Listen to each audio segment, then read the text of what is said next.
Let's talk about the Newton-Cotes formulas, how to apply in real situations.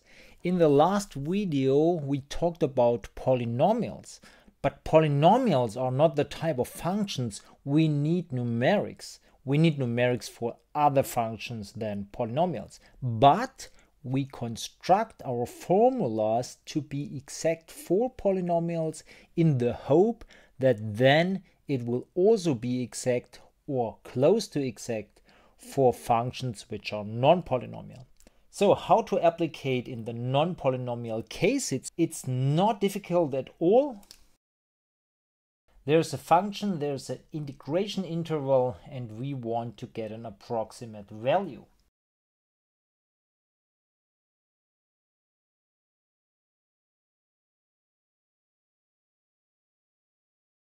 So that's what we will do.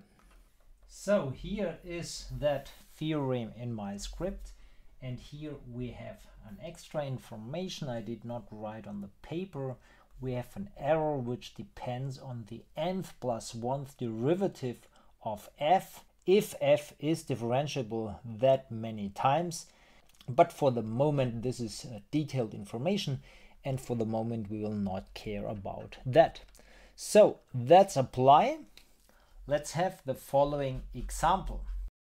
Let's say we want to integrate the function 1 divided by x. In this case, we don't need numerics. The antiderivative is logarithm of x, and so the result is logarithm of 3 minus logarithm of 1, which is 0. So the result is logarithm of 3. Okay, now let's choose an n in our tabular. So let's choose n is 5. And that means that here we are in line 5. Now, the first thing is, what are the xk? The first xk is 1, the last one is 3, and then we go in 5 steps from 1 to 3. So the step width is 2, 3 minus 1, 2 divided by 5, which is 0.4.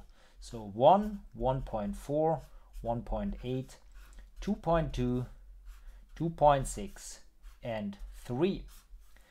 And now we evaluate what are the function values. 1 divided by 1 is 1, 1 divided by 3 is 0.3, and what are the values in between? Let's use electronic help to answer that. So here we have x, here we have y, so we have the function values 0.7143. And now let's do the integration process. Is approximately, what do we have? We have b minus a, so 3 minus 1 times that sum. The weights are 19 divided by 288 times this value plus the second weight, which is 75 divided by 288 times this value, and so on.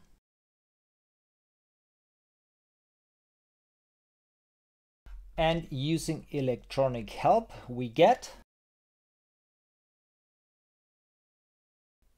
this answer, or 1.0989976, and so on. So this is our example, and if you compare with logarithm of 3, then the correct answer is 1.0986122, and so on. Okay, this was our very first example. Now let's have a second example, and let's again talk about this integral. But now let's use the formulas for n is 3, and let's split the integration interval. So if we have this interval 1, 3, we can also subdivide in, let's say, 4 parts, and then we have one part here, and on this interval we can apply our Newton-Cotes formula, and on this interval again, so we have 4 parts. So here we get a value I1, I2, I3 and I4. So let's have the tabular xk, yk. The first value is 1, the last value is 1.5. Let's go in 3 steps from here to here. So 0.5 divided by 3. So step width is 0.16. And then the second value is 1.3. And then this is the fourth value. Now let's evaluate at these positions. 1 divided by x, 1. 1 divided by 1.5 is 0.6. 1 divided by 3 divided by 2 is 2 divided by 3. So we have that. And the other values are 0.7500 and 0.8571. And instead of analyzing with fractions, we can also ask MATLAB.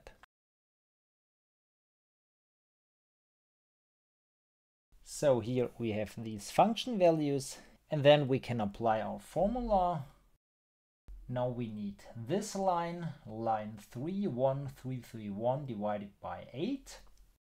B minus A is the length of this interval, so 0.5 times.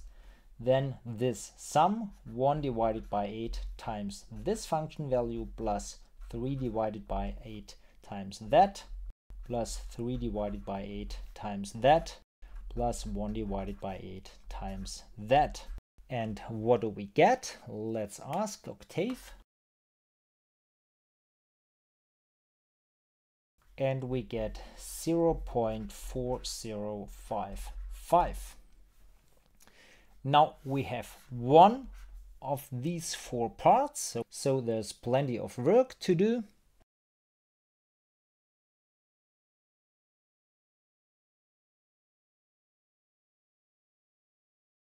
And we get the values, this value again, now 0.6. Our approximate value is times 1 divided by 8 times that. So this part we had already, so in total we have 2 divided by 8 times 0.6, but okay, we do it that way, plus 3 divided by 8 times 0.6. And we get 0.2877. So now we have that part. Let's do these 2 parts.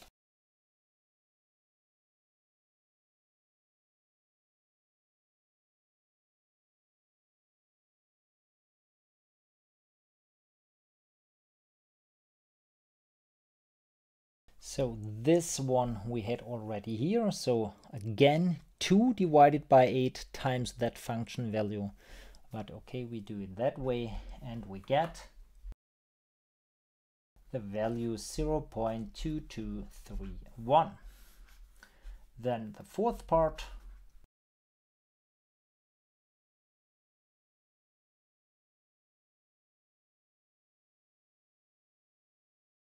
And we get